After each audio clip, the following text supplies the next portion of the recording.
Lucky अपनी गाड़ी में उस लोकेशन को फॉलो करता हुआ आगे बढ़ने लगा था, लेकिन कुछ देर के बाद वो एक जंगल के सामने पहुंच गया, जहां से गाड़ी आगे जाने का कोई रास्ता नहीं था। इतने में लकी को उस आदमी का फोन आया कि लकी को आगे का सफर पैदल ही तय करना था। लकी ने जंगल में पैदल पैदल बढ़ना शुरू कर दिया था। जब वो चल ही रहा था कि अचानक से उसके पैर पर एक दुपट्टा गिर गया। वो दुपट्टा राधिका का था। कुछ देर के बाद वो एक छोटे से मैदान के पास पहुंच चुका था, जहां एक चट्टान रखी थी। लकी ने उस चट्टान को हटाया और नीचे उतरा तो वो हैरान हो गया। इधर कमल भी अपने परिवार वालों से बचकर दिल्ली आ गया था। वो शराब पी रहा था और अपनी बीवी को याद कर रहा था। अचानक से उसका फोन बज उठा। हेलो निर्मला। कमल अपने बिस्तर से उठा और फोन उठाते हुए बोला। जैसे ही निर्मला का नंबर उसकी स्क्रीन पर चमका तो उसे देखते ही वो काफी खुश हो गया था। हाँ बोलो, उधर से निर्मला ने बहुत ही ठंडी आवाज में कहा। कमल को ये आवाज इतनी ठंडी लगी कि वो 2 मिनट तक तो कुछ बोल ही नहीं पाया। उधर निर्मला भी कमल की आवाज सुनते ही समझ गई थी कि वो काफी परेशान था, लेकिन फिर भी वो उसकी परेशानी को उसके मुंह से ही सुनना चाहती थी। कुछ कहोगे या फोन काट दूं? निर्मला ने जब उसे धमकी दी तो कमल को जैसे होश आया और उसने आगे कहा, नहीं प्लीज प्लीज फोन मत काटना, प्लीज फोन मत काटना। हाँ तो बताओ क्यों फोन किया है? मुझे तुम्हारी याद आ रही थी, कमल के मुंह से निकल गया। ये सुनते ही निर्मला को पहले तो हैरानी हुई और उसके बाद वो हंसते हुए बोली, क्यों आज अचानक अपनी बीवी की याद कैसे आ गई? पापा जी ने लात मारकर तुम्हें भी घर से बाहर कर दिया क्या? जैसे ही कमल ने निर्मला के मुंह से ये ताना सुना तो उसकी आंखें भीग आई। अब उसे समझ में आ रहा था कि जिस दिन निर्मला को घर से बाहर निकाला गया था और कमल ने उसके साथ आने से मना कर दिया था तो उसे कैसा लगा होगा। उसकी आवाज रुआसी सी हो गई और उसने कहा, मुझे माफ कर दो निर्मला, मैं उस दिन पागल हो गया था। पता नहीं मेरे सिर पर क्या भूत सवार हो गया था जो मैं तुम्हारे साथ नहीं आया। प्लीज मुझे माफ कर दो। माफी मांगने का टाइम निकल गया है कमल, अब माफी मांगने से कोई फायदा नहीं है।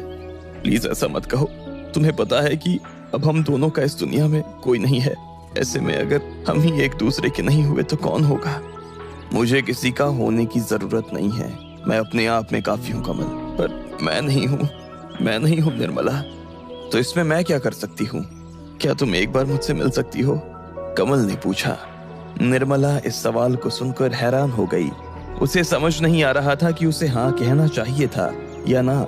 एक तरफ कमल जिस तरह से और जिस मौके पर इतना कमजोर होकर बात कर रहा था, वो मौका निर्मला को बहुत अच्छा लग रहा था। जब प्रफुल्ल ने अपनी तरफ से युद्ध का बिगुल बजा ही दिया था तो ऐसे में कमल से अच्छा सिपाही उन्हें और कोई नहीं मिल सकता था। लेकिन फिर उसके मन में ये सवाल भी उठ रहा था कि आखिर कमल पर कितना भरोसा किया जा सकता था। जब निर्मला को उसकी सबसे ज्यादा जरूरत थी तब उसने उसे छोड़ दिया था। ऐसे में अगर वो दोबारा किसी खास मौके पर ऐसा कर देता तो निर्मला क्या कर सकती थी? बस एक बार मैं तुमसे मिलना चाहता हूँ निर्मला। प्रफुल्ल के जाने के बाद से मैं हर रोज यही सोचता हूँ कि तुम्हें फोन करूँ, तुमसे मिलूं, तुमसे बात करूँ, लेकिन मेरी हिम्मत नहीं होती है।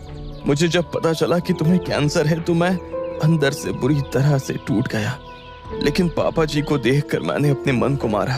पर अब नहीं निर्मला, मैं अब और नहीं रुकना चाहता हूँ, मैं तुमसे मिलना चाहता हूँ, प्लीज मना मत करना, कमल ने कहा। निर्मला ने 2 मिनट और सोचा और फिर बोली, मुझे इस बारे में तेजस से बात करनी पड़ेगी, वो जैसा कहेगा मैं तुम्हें मैसेज करके बता दूंगी, निर्मला ने कहा और फोन काट दिया।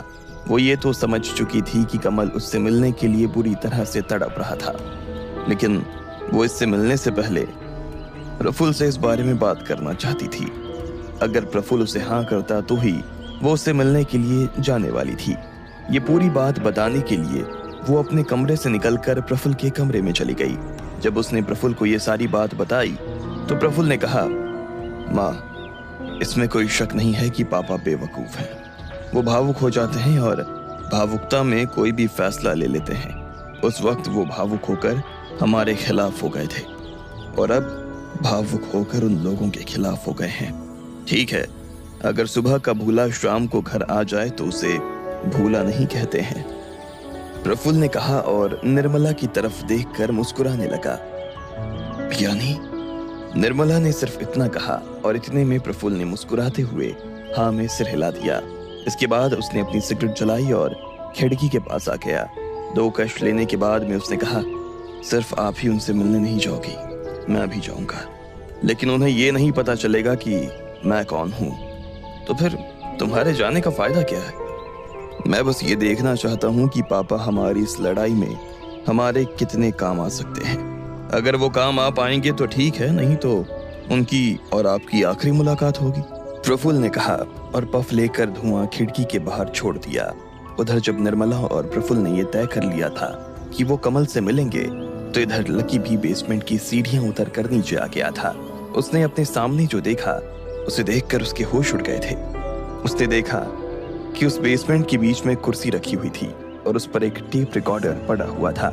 लकी को अभी जो भी आवाज सुनाई दे रही थी वो सब उस टेप रिकॉर्डर में से आ रही थी। वहां कोई आदमी नहीं था। ये देखते ही लकी घबरा गया और चिल्लाते हुए बोला, कौन है? कौन है यहाँ पर? जैसे ही लकी ने इतना कहा कि इतने में से जोर से आवाज आई। जिस ढक्कन को खोलकर वो अंदर आया था, अब वो ढक्कन फिर से लग गया था। जैसे ही वो ढक्कन लगा कि इतने में लकी समझ गया था कि वो बुरी तरह से फंस गया है। वो फिर से सीढ़ियों की तरफ भागने लगा और उस ढक्कन को खोलने की कोशिश करने लगा, लेकिन तब तक उस ढक्कन पर चट्टान के आ जाने की आवाज आने लगी थी। कौन है वहां? दरवाजा खोलो, खोलो दरवाजा! लकी गला फाड़ फाड़ कर चिल्ला रहा था, लेकिन उसके चिल्लाने का कोई फायदा नहीं हो रहा था। उसकी चीख चट्टान के खिसकने की आवाज में दब गई थी, और अगर नहीं भी दबती तो भी उसकी बात को कोई नहीं सुनने वाला था। चट्टान आखिरकार उस ढक्कन पर पूरी तरह से आ चुकी थी और अब उसके खिसकने की आवाज बिल्कुल नहीं आ रही थी। लकी के लिए ये सब किसी बुरे सपने से कम नहीं था। उसे समझ नहीं आ रहा था कि अब उसे क्या करना चाहिए था। जब वो इन सब चीजों में उलझा हुआ था कि इतने में उसे पीछे से किसी की आवाज आई, अरे तुम तो आने से पहले ही जाने लगे। जैसे ही लकी ने ये आवाज सुनी तो वो पीछे पलट कर देखने लगा। उसे कोई दिखाई नहीं दे रहा था। नीचे आ जाओ, वहां ऊपर से कुछ नहीं दिखने वाला है, फिर उसी मशीन जैसी आवाज ने कहा। लकी नीचे जाने लगा। वो जैसे ही सीढ़ियां उतरा और फिर से बेसमेंट में आया तो इस बार फिर से उसके होश उड़ गए। उसके सामने ढेर सारे रोबोट्स खड़े हुए थे। वो सभी लोहे के बने थे और लकी से आकार में 1.5 गुना बड़े थे। वहां 5 रोबोट खड़े हुए थे। उनका शरीर सफेद था और आंखों की जगह एक काले रंग की डिजिटल पट्टी लगी हुई थी। उनकी आंखों में से हरे रंग की रोशनी निकल रही थी। उन सभी के हाथों में बंदूक थी। वो 5 उस कुर्सी के आसपास आकर खड़े हो गए थे।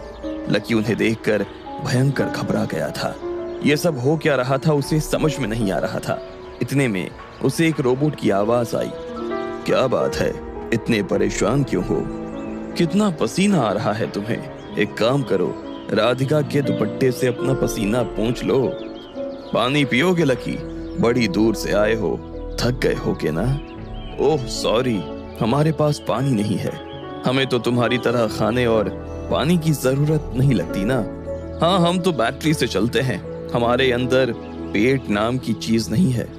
तुम्हें यहाँ कौन लेकर आया? कौन है तुम्हारे पीछे? लकी ने पूछा। उन 5 ने अपने पीछे मुड़कर देखा और फिर एक दूसरे को देखकर हंसते हुए बोले, हमारे पीछे? हमारे पीछे तो बस दीवार है और कोई भी नहीं है। चाहो तो खुद तुम अपनी आंखों से देख सकते हो। देखो, मैं यहाँ मजाक करने नहीं आया हूँ। राधिका का कातिल कहाँ है, मुझे वो बताओ। राधिका? तुम्हारी बीवी? उसके कातिल को तो तुम पहले ही मार चुके हो ना, तो फिर हमसे क्यों पूछ रहे हो कि उसका कातिल कहाँ है? एक रोबोट ने पूछा। लकी का दिमाग खराब हो गया था और वो बोला, देखो, तुमने या तुम्हारे पीछे जो है, उसने मुझे फोन करके यहाँ बुलाया। उसने यही कहा था कि वो मुझे राधिका के कातिल से मिलवाएगा। तो अब मुझे बताओ कि राधिका का कातिल कहाँ है? अच्छा, हमने ऐसा कहा था क्या कि हम तुम्हें राधिका के कातिल से मिलवाएंगे? इतने में दूसरे रोबोट ने अपने साथियों की तरफ घूमते हुए देखा और पूछा। उसके साथियों ने हाँ में सिर हिला दिया। ऐसे में उस रोबोट ने कहा, सॉरी लकी, वो क्या है ना कि हमें तुम्हें बेवकूफ बनाने के लिए इससे अच्छा बहाना और कोई नहीं मिल सकता था। और अगर हम तुम्हें बेवकूफ नहीं बनाते तो तुम यहाँ तक नहीं आते। हमें तुम्हें यहाँ लाना बहुत जरूरी था। लेकिन क्यों? आखिर तुम लोग मुझसे चाहते क्या हो? लकी ने परेशान होते हुए पूछा। वो पांचों फिर से हंसने लगे और इतने में उनमें से एक बोला, तुम्हारा साथ लकी, तुम्हारा साथ। लकी समझ गया था कि वो अपनी मजाक की आदत से बाज नहीं आएंगे। ऐसे में वो पूरे बेसमेंट में घूमने लगा और उस दरवाजे को खोलने और चट्टान को हटाने के लिए स्विच देखने लगा। कहाँ है दरवाजा खोलने का स्विच? कहाँ है? कहाँ है स्विच? क्यों परेशान हो रहे हो? स्विच तुम्हें नहीं मिलेगा, एक रोबोट ने कहा। वो तो हमारे पास है, इतने में दूसरे रोबोट ने कहा और कुर्सी पर पड़े टेप रिकॉर्डर को उठा लिया और उसके बटन की तरफ इशारा करने लगा। लकी उसे देखते ही समझ गया था कि दरवाजा खोलने के लिए उसे टेप रिकॉर्डर की जरूरत पड़ने वाली थी। लकी उसे छीनने के लिए आगे बढ़ ही रहा था कि इतने में उस रोबोट ने लकी के माथे पर बंदूक टिका दी और बोला, ये बेवकूफी करने के बारे में सोचना भी मत लकी, अपनी जान से जाओगे। उसके इतना कहते ही बचे 4 रोबोट भी उसके पास आए और उन्होंने भी लकी को बंदूक की नोक पर घेर लिया। लकी के सिर पर 5 बंदूकें एक साथ आकर टिक गई थी और ऐसे में उसे ये समझने में देर नहीं लगी थी कि वो इन लोगों के चंगुल से इतनी आसानी से बच नहीं सकता था। चुपचाप यहाँ बैठ जाओ, हम तुम्हें ज्यादा परेशान नहीं करेंगे, इतने में एक रोबोट ने कहा और लकी को कुर्सी पर बैठने का इशारा कर दिया। लकी ने भी अपने दोनों हाथ अपने सिर के पीछे रखे और फिर कुर्सी पर बैठ गया। वो 5 रोबोट उसके सिर के आसपास बंदूक लगाकर खड़े हो गए थे। जब लकी इस हाल में बैठा था तभी अचानक से उसकी नजर एक दरवाजे पर पड़ी। वो दरवाजा सीढ़ियों के पास में बना हुआ था। लकी ने अभी तक उस दरवाजे को नहीं देखा था। उसमें क्या था वो जानना चाहता था लेकिन जान नहीं सकता था। वो यहाँ से उठता तो उसे गोली मार दी जाती। अब आगे क्या करना है? लकी ने पूछा। कुछ ज्यादा जल्दी नहीं हो रही है तुम्हें लकी? हाँ, जरा सब्र करो, सब्र का फल मीठा होता है। वैसे हमें नहीं पता कि मीठा कैसा होता है, क्योंकि हमारे पास तो जुबान ही नहीं है। देखो, फिर भी हम बात कर पा रहे हैं। रोबोट आपस में ही मजाक करने लगे और जोर जोर से हंसने लगे। लकी को उनकी हंसी की आवाजें अपने एक कान में चुभ रही थी, लेकिन वो चाह कर भी उन्हें बंद नहीं करवा सकता था। उसके पास अपने सिर के पीछे हाथ रखकर इन आवाजों को सुनने के अलावा और कोई चारा नहीं था। अचानक से लकी को एक क्लिक की आवाज आई और उसका ध्यान दरवाजे की तरफ चला गया।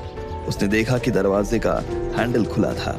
लकी की नजर और पैनी हो गई। वो और ध्यान से ये देखने लगा कि अब उसमें से कौन बाहर आने वाला था। इतने में दरवाजा धीरे धीरे खुला और आखिर में उसके सामने एक शख्स आकर खड़ा हो गया। लकी ने जब उस शख्स को देखा तो उसका दिमाग और खराब हो गया था। आखिर कौन था वो शख्स और क्या चाहता था वो लकी से? आपको क्या लगता है, क्या होंगे इन सभी सवालों के जवाब? कमेंट बॉक्स में कमेंट करके हमें जरूर बताएं। आखिरकार कमल को निर्मला का फोन आ ही गया था। उसने तुरंत फोन उठाया और निर्मला से माफी मांगने लगा, लेकिन निर्मला उसे माफ करने के मूड में नहीं थी। ऐसे में कमल ने उससे मिलने के लिए कहा। निर्मला ने जब ये बात प्रफुल्ल को बताई तो उसने मिलने के लिए हाँ कर दी। इधर लकी जैसे ही अंदर आया तो उसने देखा कि कुर्सी पर एक टेप रिकॉर्डर रखा हुआ है, जिसमें से उसे उस आदमी के चिल्लाने की आवाजें आ रही थी। लकी उसे देखकर हैरान हुआ ही था कि इतने में बेसमेंट का ढक्कन लग गया और चट्टान उसके ऊपर आ गई। इसके बाद लकी ने देखा कि वहां 5 रोबोट इकट्ठे हो गए थे और उन्होंने लकी को गन पॉइंट पर लेकर कुर्सी पर बैठा दिया था। इतने में लकी ने देखा कि सीढ़ियों के पास जो दरवाजा बना हुआ था वो खुल रहा था और लकी के सामने एक शख्स खड़ा था। वो धीरे धीरे लकी की तरफ बढ़ता जा रहा था। उसके जूतों की टाप पूरे बेसमेंट में गूंज रही थी। कैसे हो लकी? ये एक लड़की की आवाज थी। इतनी देर में पहली बार लकी को किसी इंसान की आवाज सुनाई दे रही थी। लकी ने जब उसका चेहरा और ध्यान से देखा तो उसके होश उड़ गए। ये लड़की और कोई नहीं बल्कि चंद्रिका थी। उसने काले रंग के कपड़े पहने हुए थे और उसके हाथ में एक रिमोट था और दूसरे में एक बंदूक। वो बिल्कुल लकी के सिर पर आकर खड़ी हो गई थी।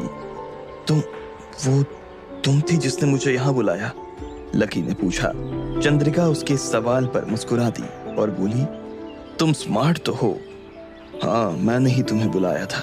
Thank you for coming, Chandrika ने कहा। लेकिन तुमने मुझे यहाँ बुलाया क्यों है? मैंने तुम्हारा क्या बिगाड़ा है? लकी ने गुस्से में उससे पूछा। तुमने मेरा क्या बिगाड़ा है? ये सवाल तुम कर रहे हो लकी। तुमने मुझे बर्बाद कर दिया लकी, बर्बाद, चंद्रिका ने कहा। लकी को कुछ समझ नहीं आ रहा था कि वो क्या कह रही थी। इतने में चंद्रिका नीचे झुकी और कुर्सी के नीचे रखी रस्सी उठा ली और उसके बाद उसने बड़े प्यार से लकी को बांधना शुरू करते हुए कहा, तुम्हें याद है लकी, मैं तुम्हें मारने के लिए 500 आदमी लेकर आई थी, लेकिन तुमने उन सब को हराकर मुझे और मेरे भाई को पैदल घर भेज दिया था। बस उसी दिन से मेरे मन में तुम्हारे लिए कुछ कुछ होने लगा था। तुमने मेरे दिल की वो गांठ खोल दी थी जो आज तक कोई लड़का नहीं खोल पाया था। मैं तुम्हारे प्यार में इतनी पागल हो गई लकी कि मैंने अपने घर वालों को तुम्हारे यहाँ रिश्ता लेकर भेज दिया। मैं ये तक भूल चुकी थी कि अभी कुछ देर पहले हम दुश्मन थे और अब मुझे तुमसे प्यार हो गया है। पर तुमने और तुम्हारे परिवार ने क्या किया? मेरा दिल तोड़ दिया, उस रिश्ते के लिए मना कर दिया। कितनी उम्मीद से मैंने अपने भाई और अपने बाप को वहां भेजा था और तुमने अपने ही साले को गन पॉइंट पर रखा लकी। अब तुम ही बताओ कि मैं बर्बाद हुई या नहीं। दिन रात मैं तुम्हारे बारे में सोचती रहती थी। तुम्हारी वजह से मुझे नींद नहीं आती थी लकी, मुझे खाना अच्छा नहीं लगता था। लेकिन मैं उन लड़कियों में से नहीं हूं जो बस अपने आशिक को याद करती रहे, आंसू बहाती रहे और उसके आने का इंतजार करती रहे। मैंने तो ठान लिया था कि मैं तो तुम्हें पाकर ही रहूंगी और इसीलिए मैंने तुम्हें पाने का काम उसी दिन से करना शुरू कर दिया था, चंद्रिका ने कहा और लकी को पूरी तरह से रस्सी से बांध दिया। लकी उसकी बात बहुत ध्यान से सुन रहा था। उसे विश्वास ही नहीं हो रहा था कि चंद्रिका जैसी लड़की लकी से प्यार कर बैठी थी। ये ख्याल उसके दिमाग में एक सेकंड के लिए भी नहीं आया था कि ये सब और कोई नहीं बल्कि चंद्रिका कर रही थी। उसने लकी को बांधने के बाद आगे कहा, उसके बाद मैंने तुम्हारे बारे में जानकारियां निकालनी शुरू कर दी। मुझे पता था कि मैं तुम्हारे सामने 500 आदमी लेकर आऊं या 5000, लेकिन तुम उनसे आसानी से निपट सकते हो। मुझे पता था कि दुनिया के किसी लालच से मैं तुम्हें अपनी तरफ नहीं खींच सकती थी। मुझे पता था कि तुम्हारे परिवार में एंट्री लेकर भी मैं तुम्हारे दिल में एंट्री नहीं ले सकती थी। ऐसे में मुझे आखिरी तरीका यही समझ में आया कि तुम्हें अगवा कर लिया जाए, और वो भी इस तरह से कि मुझे कुछ ना करना पड़े। तुम खुद आगे से अगवा होने के लिए आ जाओ। बस फिर क्या था, मुझे एक कारण की तलाश थी और वो भी मुझे जल्द ही मिल गया। तुम्हारी बीवी राधिका की मौत और उसका कातिल सुनकर बुरा लगा कि तुम दोनों की जोड़ी इतनी जल्दी टूट गई, लेकिन फिर अच्छा भी लगा, क्योंकि अगर वो जोड़ी नहीं टूटती तो ये जोड़ी कैसे बनती, चंद्रिका ने कहा और लकी और अपनी ओर इशारा करने लगी। इसके बाद उसने अपनी पैंट के पिछले हिस्से में से कुछ कागज निकाले और उन्हें हाथ में पकड़ कर खड़ी हो गई। तो मैंने ये तो सोच लिया लकी कि मैं तुम्हें राधिका के बहाने से बुलवा तो लूंगी, लेकिन बुलवाऊंगी कहाँ और उसके बाद तुम्हें अपनी पकड़ में कैसे लूंगी, ये मुझे समझ नहीं आ रहा था। आदमी तो तुम्हें पकड़ नहीं सकते थे और ना ही तुम्हें किसी मैदान या बिल्डिंग या घर में कैद करके रख सकते थे, क्योंकि तुम तो कहीं भी ब्लेड मारकर निकल सकते हो ना। इसलिए मुझे अचानक से आइडिया आया कि क्यों ना कुछ रोबोट्स को बुलाया जाए। तुम्हारी ब्लेड या बंदूक रोबोट्स पर तो काम नहीं करने वाली थी, इसलिए मैंने तुम्हें पकड़वाने के लिए खास जापान से ये 5 रोबोट बुलवाए। लेकिन तुम ये मत सोचना कि मेरे पास बस इतने ही रोबोट हैं। अगर तुमने इन पेपर पर साइन नहीं किए तो मुझे मजबूरी में और रोबोट्स को बाहर निकालना पड़ेगा। वो सभी अंदर कमरे में तुम्हारे स्वागत का इंतजार कर रहे हैं लकी, इसलिए तुम्हारी भलाई इसी में है कि तुम इस पेपर पर साइन कर दो, चंद्रिका ने कहा और लकी के हाथों में वो पेपर खोलकर थमा दिया। लकी ने उसे अपनी नजर के सामने लिया और उसका पहला अक्षर पढ़ा तो हैरान हो गया। वो लकी और चंद्रिका की शादी का कॉन्ट्रैक्ट था। उसमें लिखा था कि लकी और चंद्रिका एक दूसरे से शादी करना चाहते हैं और इसमें किसी को कोई आपत्ति नहीं है। चंद्रिका भी लकी के कंधे पर अपना सिर टिकाकर उसके साथ साथ उस पेपर को पढ़ रही थी। ये सब लकी ने खींचते हुए कहा ही था कि इतने में चंद्रिका ने उसकी बात बीच में काटी और बोली, सुंदर है ना, कितना अच्छा लग रहा है ना हम दोनों का नाम एक साथ, लकी विद्स चंद्रिका। चंद्रिका ने कहा और लकी का गाल चूमने के लिए आगे बढ़ने लगी, लेकिन इतने में लकी ने अपना गाल उससे दूर किया और अपने हाथ से वो पेपर फेंक दिया। मैं इस पेपर पर साइन नहीं करने वाला हूं, लकी ने कहा। उसकी आंखें लाल हो गई थी और उससे गुस्सा आ रहा था, लेकिन जैसे ही चंद्रिका ने उससे इतने गुस्से में देखा तो उसे हंसी आ गई और वो हंसते हुए बोली, बाप रे, इतना गुस्सा तो छोटे बच्चे को भी नहीं आता है जितना तुम्हें आ रहा है लकी। चलो अब अच्छे बच्चे बनो और जल्दी से इस पेपर पर साइन कर दो, चलो चलो। चंद्रिका ने कहा और फिर से पेपर उठाकर लकी के हाथ में थमा दिया। लकी को बहुत गुस्सा आ रहा था। उसने पहले चंद्रिका को देखा और फिर से पेपर नीचे छोड़ दिया। जैसे ही वो उस पेपर को अपने पैरों से कुचलने ही वाला था कि इतने में उन रोबोट्स ने अपनी बंदूक लोड कर ली और ट्रिगर पर उंगली रख दी। लकी को जैसे ही बंदूक लोड होने की आवाज आई तो उसने अपना पैर रोक लिया और ऊपर की तरफ देखने लगा। उसने देखा कि चंद्रिका फिर से उसे देखकर हंसे जा रही थी। मैंने कहा था ना ये एडवांस रोबोट है, इनमें ये कमांड फिट की हुई है कि अगर इस पेपर को कुछ भी हुआ तो ये उस आदमी को शूट कर देंगे, चंद्रिका ने कहा। लकी ने जैसे ही ये सुना तो उसका दिमाग खराब हो गया। इतना बुरा तो वो अपनी जिंदगी में कभी नहीं फंसा था जितना आज फंसा हुआ महसूस कर रहा था। उसे ये भी समझ में आ गया था कि अब वो गुस्से से काम नहीं ले सकता था। उसे शांति से ही इस मसले से निपटने की जरूरत थी। इसलिए उसने कहा, चंद्रिका, बात समझने की कोशिश करो। दो लोगों के बीच में शादी तब होती है जब दो लोग एक दूसरे से प्यार करते हैं। मैं तुमसे प्यार नहीं करता हूँ और वैसे भी मैं पहले से शादीशुदा हूँ। ऐसे में मैं तुम्हारे साथ शादी कैसे कर सकता हूँ? अच्छा, तुम शादीशुदा हो तो फिर तुम्हारी बीवी कहाँ है? क्या मुझे नहीं मिलवाओगे लकी? कम ऑन लकी, ये बच्चों जैसे बहाने किसी और को देना। और रही बात प्यार की, तो प्यार का क्या है मेरी जान, वो तो होते होते हो ही जाएगा ना, चंद्रिका ने कहा और लकी के गाल पर अपनी उंगली फिराना शुरू कर दी। उसकी उंगली लकी के गाल से होते हुए उसकी गर्दन, फिर गर्दन से छाती, छाती से पेट, पेट से जांघ और आखिर में उसके पैर के पंजे के पास जाकर रुक गई थी। उसने फिर से वो पेपर उठाया और लकी को थमाते हुए कहा, चलो अब ज्यादा नखरे मत करो। वैसे भी अकेले जिंदगी नहीं काटी जा सकती है। तुम और मैं अगर साथ रहेंगे लकी तो इस देश और इस दुनिया पर राज करेंगे, राज। लकी ने उसकी बात सुनकर एक गहरी सांस ली और पूछा, और अगर मैं साइन नहीं करूं तो मुझे मजबूरन अपने होने वाले पति की जान लेनी पड़ेगी लकी, चंद्रिका ने कहा। ठीक है, तो तुम मुझे मार दो लेकिन मैं साइन नहीं करूंगा, लकी ने कहा। मुझे पता था कि तुम यही कहने वाले हो लकी। लकी अग्रवाल जैसे आदमी को मौत की धमकी से थोड़ी न डराया जा सकता है, लेकिन अगर लकी अग्रवाल की किसी खास इंसान जिससे वो बहुत ज्यादा प्यार करता है, अगर उसके माथे पर बंदूक रखी जाए तो उसे कैसा लगेगा, ये मैं देखना चाहती हूँ, चंद्रिका ने कहा और फिर अपना फोन निकाल लिया। उसमें उसने एक वीडियो चालू किया और फोन को लकी की नजरों के सामने पकड़कर खड़ी हो गई। लकी ने जैसे ही उस वीडियो को देखा तो उसका सारा खून सूख गया था। उसने देखा कि कुछ लोगों ने अभिलाषा को उसकी ही गाड़ी में ड्राइविंग सीट पर बांधा हुआ था। उसके मुंह पर पट्टी बंधी हुई थी और सिर पर बंदूक रखी हुई थी। मम्मी जी ऑफिस से आ रही थी तो मैंने सोचा कि इन्हें भी रोक लूं। इसी बहाने ये हम दोनों की शादी होते हुए देख लेंगी और साथ में हमें आशीर्वाद भी दे देंगी, चंद्रिका ने कहा और लकी की तरफ देखकर चालाकी से मुस्कुराने लगी। इस बार लकी का दिमाग खराब हो गया था।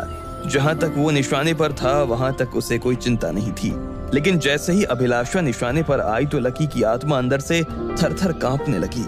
वो बेचैन हुए जा रहा था। वो अपने हाथ पैर फेंकने की कोशिश कर रहा था। वो छूटने की कोशिश कर रहा था लेकिन छूट नहीं पा रहा था।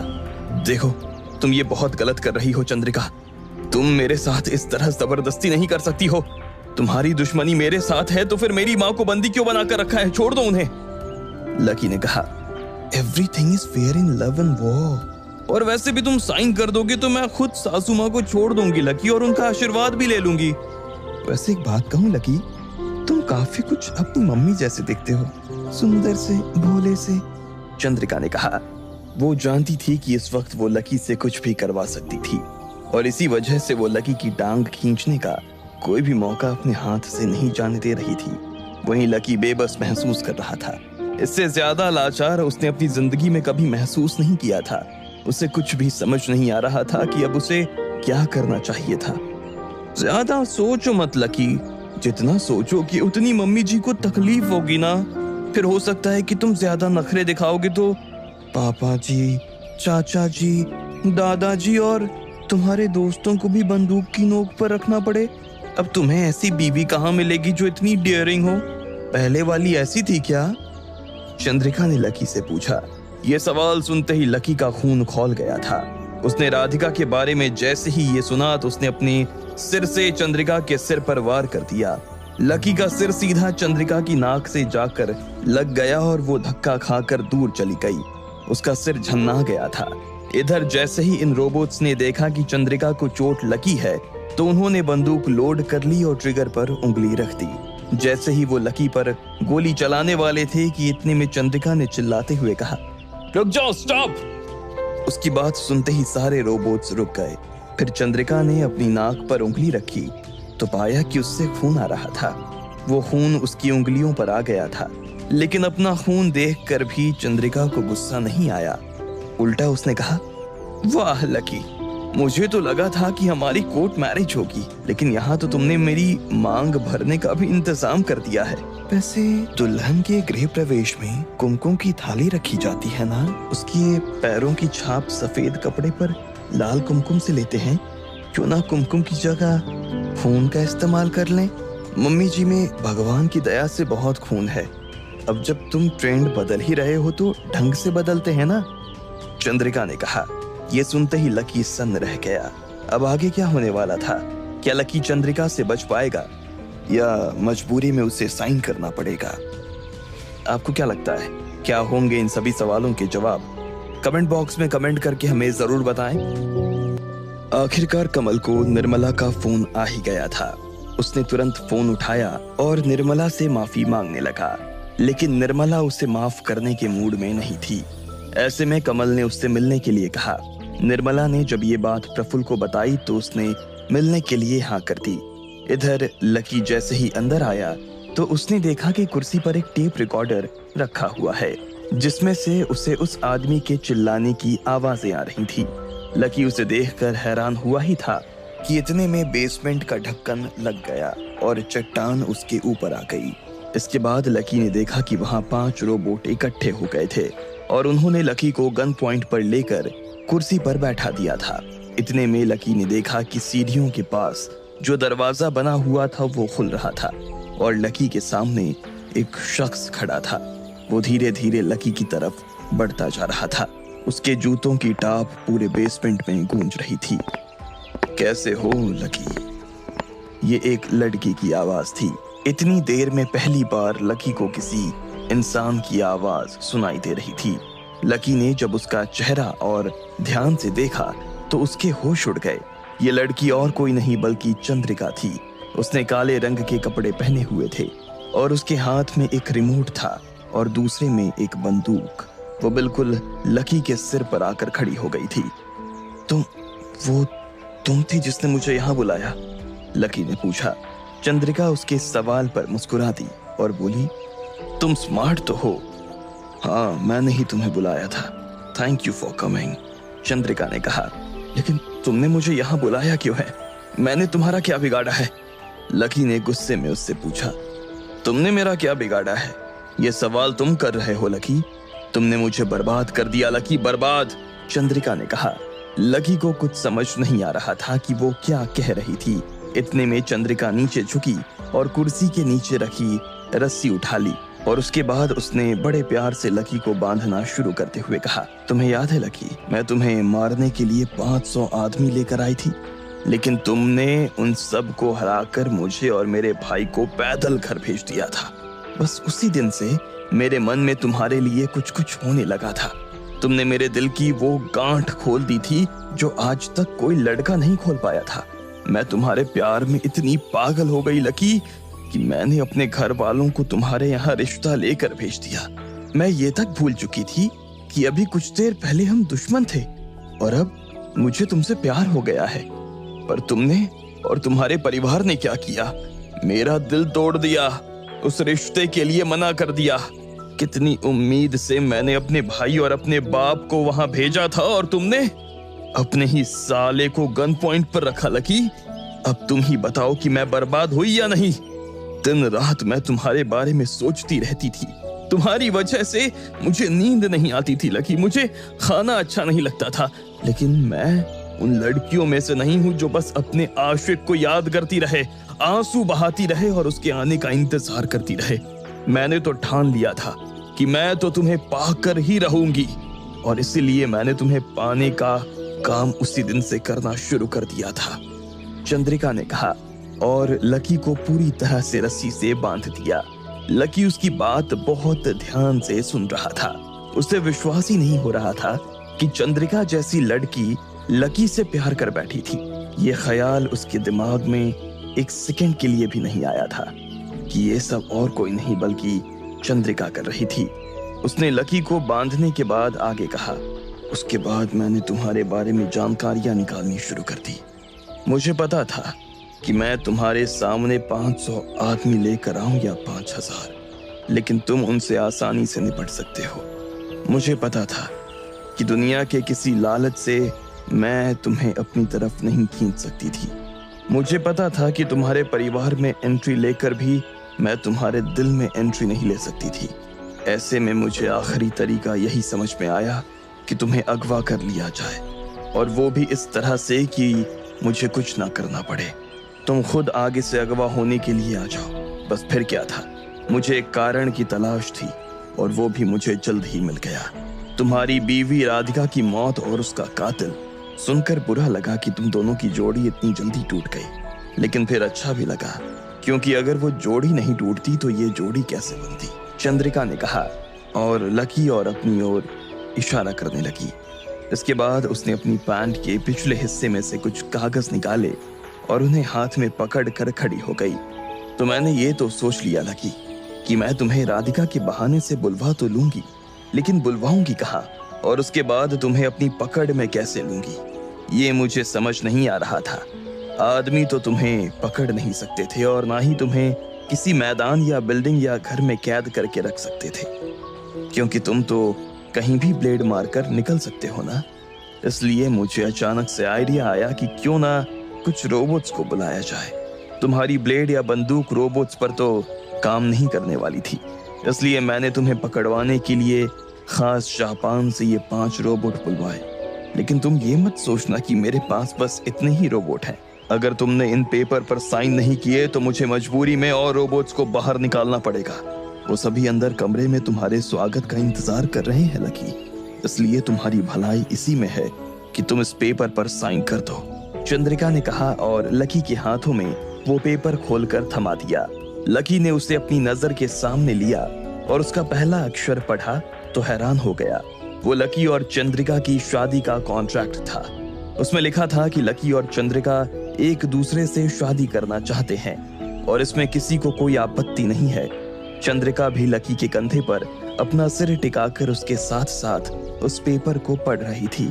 ये सब लकी ने खींचते हुए कहा ही था कि इतने में चंद्रिका ने उसकी बात बीच में काटी और बोली, सुंदर है ना, कितना अच्छा लग रहा है ना हम दोनों का नाम एक साथ, लकी विद्स चंद्रिका, चंद्रिका ने कहा और लकी का गाल चूमने के लिए आगे बढ़ने लगी। लेकिन इतने में लकी ने अपना गाल उससे दूर किया और अपने हाथ से वो पेपर फेंक दिया। मैं इस पेपर पर साइन नहीं करने वाला हूँ, लकी ने कहा। उसकी आंखें लाल हो गई थी और उससे गुस्सा आ रहा था।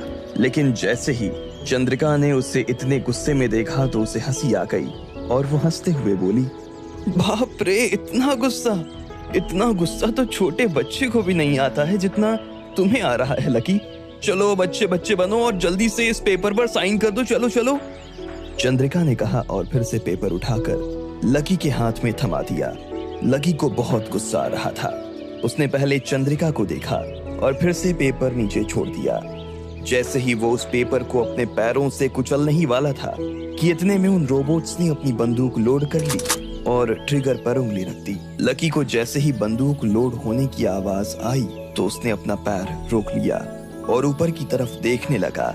उसने देखा कि चंद्रिका फिर से उसे देखकर हंसे जा रही थी। मैंने कहा था ना, ये एडवांस रोबोट है, इनमें ये कमांड फिट की हुई है कि अगर इस पेपर को कुछ भी हुआ तो ये उस आदमी को शूट कर देंगे, चंद्रिका ने कहा। लकी ने जैसे ही ये सुना तो उसका दिमाग खराब हो गया। इतना बुरा तो वो अपनी जिंदगी में कभी नहीं फंसा था जितना आज फंसा हुआ महसूस कर रहा था। उसे ये भी समझ में आ गया था कि अब वो गुस्से से काम नहीं ले सकता था। उसे शांति से ही इस मसले से निपटने की जरूरत थी। इसलिए उसने कहा, चंद्रिका, बात समझने की कोशिश करो। दो लोगों के बीच में शादी तब होती है जब दो लोग एक दूसरे से प्यार करते हैं। मैं तुमसे प्यार नहीं करता हूँ और वैसे भी मैं पहले से शादीशुदा हूँ। ऐसे में मैं तुम्हारे साथ शादी कैसे कर सकता हूँ? अच्छा, तुम शादीशुदा हो तो फिर तुम्हारी बीवी कहाँ है? क्या मुझे नहीं मिलवाओगे लकी? कम ऑन लकी, ये बच्चों जैसे बहाने किसी और को देना। और रही बात प्यार की, तो प्यार का क्या है मेरी जान, वो तो होते होते हो ही जाएगा ना, चंद्रिका ने कहा और लकी के गाल पर अपनी उंगली फिराना शुरू कर दी।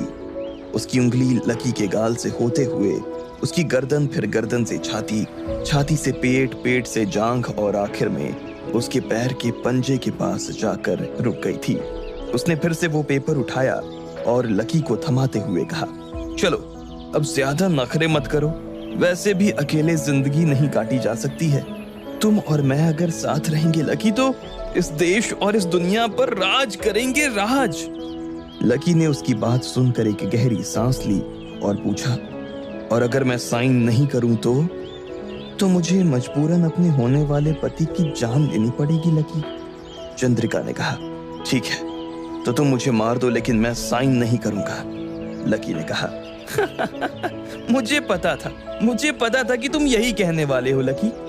लकी अग्रवाल जैसे आदमी को मौत की धमकी से थोड़ी न डराया जा सकता है, लेकिन अगर लकी अग्रवाल की किसी खास इंसान जिससे वो बहुत ज्यादा प्यार करता है, अगर उसके माथे पर बंदूक रखी जाए तो उसे कैसा लगेगा, ये मैं देखना चाहती हूँ, चंद्रिका ने कहा और फिर अपना फोन निकाल लिया।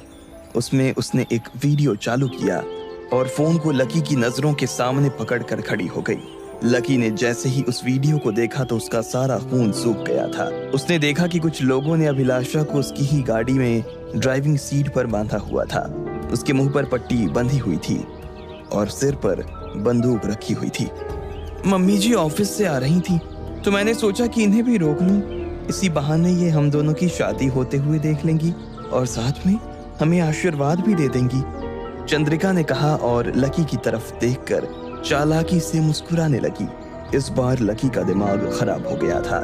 जहां तक वो निशाने पर था वहां तक उसे कोई चिंता नहीं थी, लेकिन जैसे ही अभिलाषा निशाने पर आई तो लकी की आत्मा अंदर से थर-थर कांपने लगी। वो बेचैन हुए जा रहा था।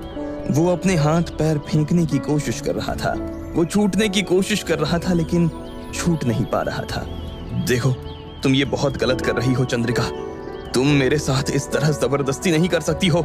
तुम्हारी दुश्मनी मेरे साथ है तो फिर मेरी माँ को बंदी क्यों बनाकर रखा है? छोड़ दो उन्हें, लकी ने कहा। Everything is fair in love and war. और वैसे भी तुम साइन कर दोगे तो मैं खुद सासू माँ को छोड़ दूंगी लकी, और उनका आशीर्वाद भी ले लूंगी। वैसे एक बात कहूँ लकी, तुम काफी कुछ अपनी मम्मी जैसे दिखते हो, सुंदर से, भोले से, चंद्रिका ने कहा।